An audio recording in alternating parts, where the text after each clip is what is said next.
اعوذ باللہ من الشیطان الرجیم بسم اللہ الرحمن الرحیم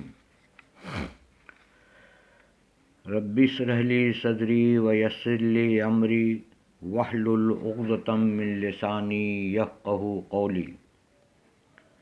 محترم بزرگوں و بھائیوں، آج میں آپ کے سامنے سورہ القاریہ کی تفسیر بیان کروں گا۔ سورہ قاریہ جو ہے یہ آخرت پر ایمان کا بنیادی عقیدہ ہے۔ اس عقیدے کو پوری طرح دل پہ بیٹھانے کے لیے قرآن پاک میں جگہ جگہ اس کا ذکر آتا ہے۔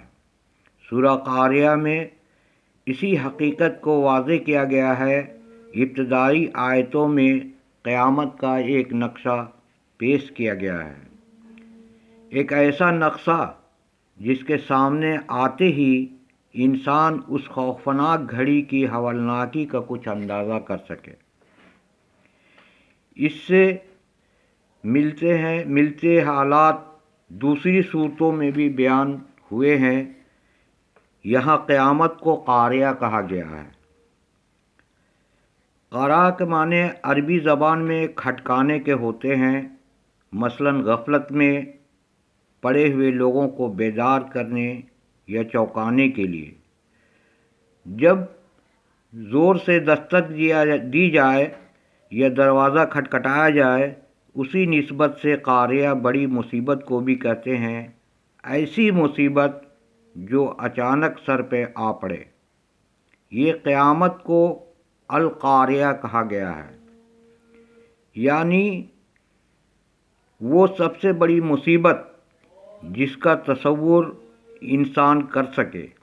یہ ایک ایسی گھڑی ہوگی جو دنیا کی لذتوں میں پڑے ہوئے غافل انسانوں کو ایک دم آ لگے گی اور ان کی سمجھ میں کچھ نہ آئے گا کہ اب کیا کریں۔ چنانچہ اس کیفیت کے ہولناکی کا ایک تصور ذہن میں بیٹھانے کے لیے اندازہ بھی بڑا مؤثر اختیار کیا گیا ہے، جسے سورہ کی ابتدائی 3 آیتوں میں دیکھا جا سکتا ہے۔ پہلے سورہ قاریہ یہ ہے، القاریۃ ما القاریہ وما ادراک ما القاریہ یوم یکون الناس کالفراش المبثوث وتکون الجبال کالعہن المنفوش فاما من ثقلت موازینہ فہو فی عیشۃ راضیہ واما من خفت موازینہ فامہ ہاویہ وما ادراک ما ہی نار حامیہ۔ ترجمہ اس کا اس طرح ہے، کھڑکھڑا دینے والی گھڑی کیا ہے؟ وہ کھڑکھڑا دینے والی گھڑی، تمہیں کیا معلوم وہ کھڑکھڑا دینے والی گھڑی کیا ہے؟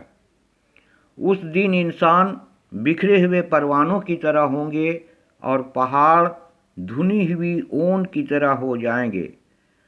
تو جس کسی کو تولیں اعمال، یعنی اعمال جس کی بھاری ہوگی تو وہ اسے عیش کی زندگی ملے گا، اور جس کی تولیں یعنی اعمال ہلکی ہوں گی تو اس کا ٹھکانہ ہاویہ ہے۔ اور تجھے کیا معلوم ہاویہ کیا ہے؟ آگ ہے دہکتی ہوئی۔ اب اس سورے کو سمجھنے کے لیے آسانی سے ہم اس طرح سمجھ سکتے ہیں کہ جب انسانوں کی بے بسی کی حالت اس اندازے سے کرانے لگے گی کہ بکھرے ہوئے پروانوں کی مثال دی گئی ہے، اور اس وقت تباہی کی ایک تصویر سامنے لانے کے لیے بتایا گیا ہے، اس وقت پہاڑ جو ہوں گے وہ دھنی ہوئی اون کی طرح ہو جائیں گے۔ دنیا کے خاتمے کے وقت کسی قسم کی ٹوٹ پھوٹ واقع ہوگی، اس کا ٹھیک اندازہ کرنے کے لیے نہ تو ہماری زبان میں الفاظ ہیں اور نہ ہمارے سامنے کوئی ایسی مثال ہے جسے بیان کرنے سے اس کیفیت کی صحیح تصویر ہمارے ذہن میں آ سکے۔ اس کی اصل حقیقت تو اللہ ہی کے علم میں ہے۔ مثال کے طور پر یہ سمجھیے کہ جب ایک آئٹم بم کی تباہی کا ایک منظر دنیا کے سامنے نہیں آیا تھا، اس کو ٹھیک ٹھیک بیان کر دینا کس قدر مشکل تھا، اور اب جب ایک بار یہ تباہی واقع ہو چکی ہے، کیا یہ ممکن نہیں ہم اپنے الفاظ میں بیان کر کے سننے والے کے سامنے وہی سب کچھ پیش کر سکیں جو حقیقت میں واقع ہوا تھا؟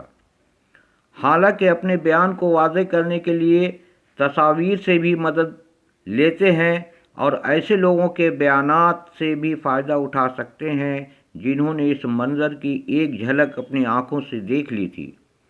یہ تو ایک چھوٹے سے واقعے کا حال ہے، لیکن قیامت کا واقعہ جو اپنی حوالناکی میں کوئی نظیر نہیں رکھتا، اور جس کی وضاحت کے لیے نہ ہمارے پاس کوئی آنکھوں دیکھا بیان ہے اور نہ کوئی تصویر، بھلا اس کے بارے میں یہ کیسے ممکن ہے کہ اس حقیقت کو ہم پوری طرح سمجھ لیں؟ اس وقت یہ ممکن ہے کہ صرف ان الفاظ کی مدد سے جو ہم بولتے ہیں، اور صرف ان مثالوں کے ذریعہ جو ہماری سمجھ میں آ سکتی ہیں، ہمیں اس حقیقت کا کوئی علم دیا جائے۔ چنانچہ قیامت، آخرت اور اس طرح کی دوسری حقیقتوں سے ہمیں باخبر کرنے کی یہی صورت اختیار کی گئی ہے۔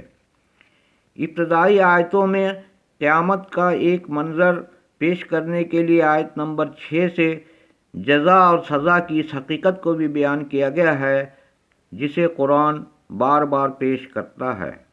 قرآن پاک میں کی گئی جگہ اس بات کی طرف اشارہ ملتا ہے، قیامت میں انسانوں کے اعمال تولے جائیں گے۔